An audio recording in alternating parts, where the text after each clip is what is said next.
During my childhood, my family was like a drop of water in a vast river. We never remained in one place for long. We once settled in Rhode Island when I was 8, and we remained there until I went to college in Colorado Springs. Most of my memorable memories are rooted in Rhode Island, but there are still fragments in the attic of my brain which belongs to the various homes we had lived in when I was much younger. Most of these memories are unclear, pointless. Chasing after another boy in the backyard of a house in North Carolina, trying to build a raft or float on a creek behind an apartment we rented in Pennsylvania, and so on and so forth. But there's a set of memories which remains clear as glass, as though they were made yesterday. And I often wonder whether these memories were just lucid dreams produced by a long sickness I experienced that spring. But in my heart, I know they're real. We were living in a house just outside the bustling metropolis of the New Vineyard, Maine. Population was 643. It was a large structure, especially for a family of 3.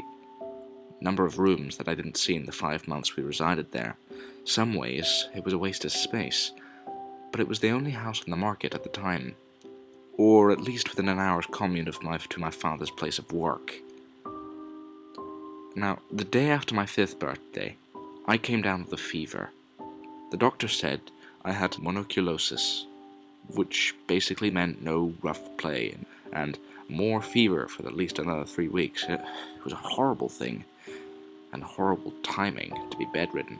We were in the process of packing our things to move to Pennsylvania, and most of my things were already packed away in boxes, leaving my room barren. My mother brought me ginger ale and books several times a day, and these kind of served in the function of being my primary form of entertainment for the past few weeks, and boredom always loomed around the corner, waiting to rear its ugly head and compound my misery. And I don't exactly recall how I met Mr. Widemouth. It must have been about a week after I was diagnosed with mono. My first memory of the small creature was asking him if he had a name. He told me to call him Mr. Widemouth because his mouth was large. In fact, everything about him was large in comparison to his body. His head, the eyes, the ears, crooked.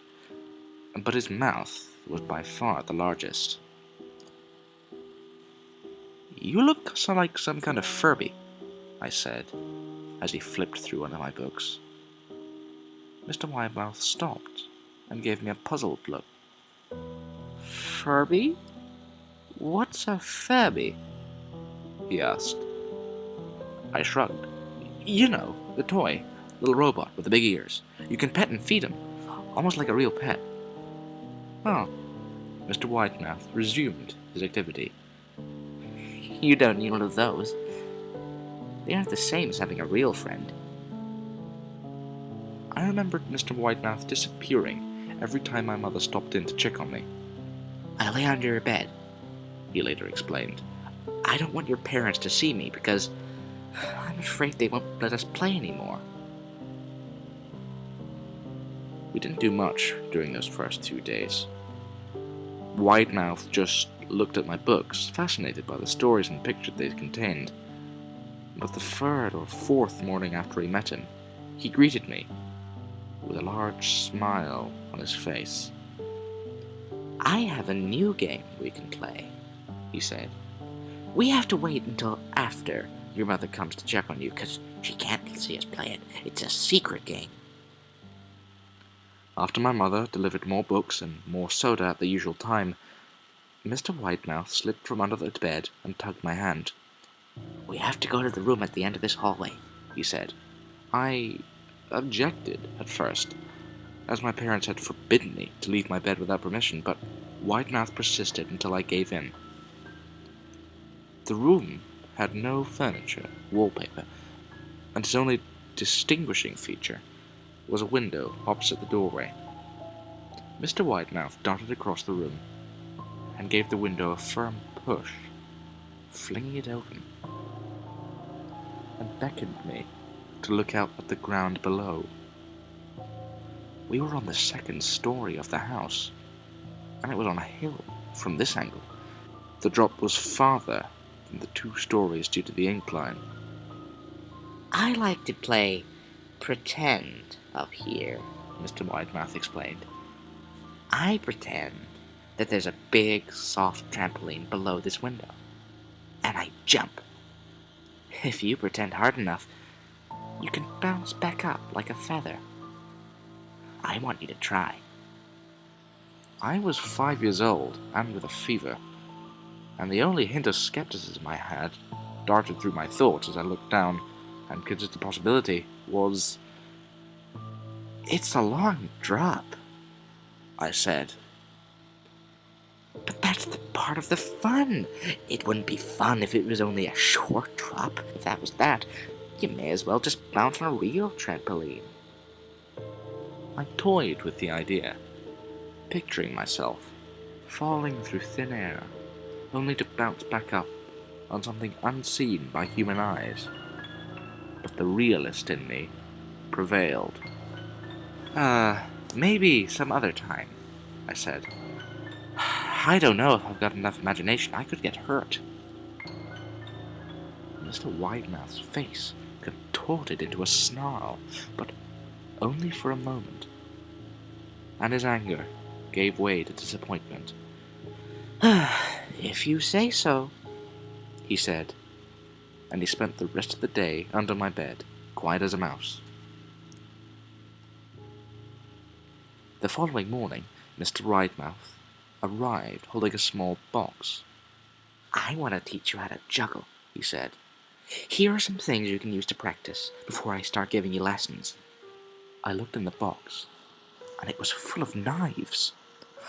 "My parents will kill me," I shouted, horrified that Mr. Widemouth had brought knives into my room, objects that my parents would never allow me to touch.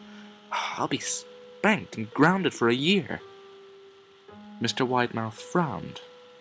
"It's fun to juggle with these. I want you to try it." I pushed the box away. "I can't. I'll get into trouble. Knives aren't safe to just throw in the air."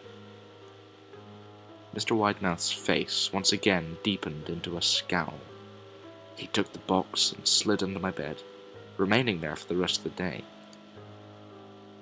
I began to wonder how often he was under me, waiting. And I started to have trouble sleeping after that. Mr. Widemouth often woke me up at night, saying he put a real trampoline in the window, a big one that I couldn't see in the dark. And I always declined and tried to go back to sleep, but Widemouth persisted. And sometimes he stayed by my side until early in the morning, encouraging me to jump. He wasn't so fun to play with anymore. My mother came to me one morning and told me I had her permission to walk around outside. She thought the fresh air would be good for me, especially after being confined to my room for so many weeks. Ecstatic, I put on my sneakers and trotted out to the back porch, yearning for the feeling of sun on my face. But Widemouth was waiting for me.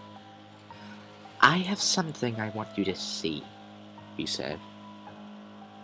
I must have given him a weird look, because then he said, It's safe, I promise." I followed him to the beginning of a deer trail, which ran through the woods behind the house. "This is an important path," he explained. "I've had a lot of friends about your age, and when they were ready, I took them down this path to a special place. You aren't ready yet, but one day I hope to take you there." I returned to the house, and I was wondering what kind of place lay beyond that trail. 2 weeks after I met Mr. Widemouth, the last load of our things had been packed into a moving truck. I'd be in the cab of that truck, sitting next to my father, for the long drive to Pennsylvania. I considered telling Mr. Widemouth that I'd be leaving, even at 5 years old. I was suspecting perhaps the creature's intentions were in fact not to my benefit. And for this reason, I decided to keep my departure a secret. My father and I were in the truck at 4 a.m. He was hoping to make it to Pennsylvania by lunch. With the help of endless supplies of coffee and a six-pack of energy drinks, he seemed more like a man who was about to run a marathon, rather than one who was about to spend 2 or 3 days standing still. "Early enough for you?" my father asked with a hint of sympathy. I nodded and placed my head against the window, hoping for some sleep before the sun came up. I felt my father's hand on my shoulder. "This is the last move, son, I promise. I know it's hard for you, as sick as you are. Once Daddy gets promoted, we can settle down. You can make friends." I opened my eyes as we backed out of the driveway, and I saw Mr. Widemouth's silhouette in my bedroom window. He stood motionless until the truck was about to turn into the main road, and he gave a pitiful little wave goodbye, steak knife in hand. I didn't wave back. Years later, I returned to New Vineyard. The piece of land our house stood upon was empty except for the foundation. The house burnt down a few years after my family left. And out of curiosity, I followed a deer trail. The one that Mr. Widemouth showed me. Part of me expected him to jump out of behind a tree and scare the living bejesus out of me. But I felt that Mr. Widemouth was long gone. Probably tied to the house that no longer existed. And that trail ended at the New Vineyard Memorial Cemetery. And I noticed the majority of the tombstones belonged to children.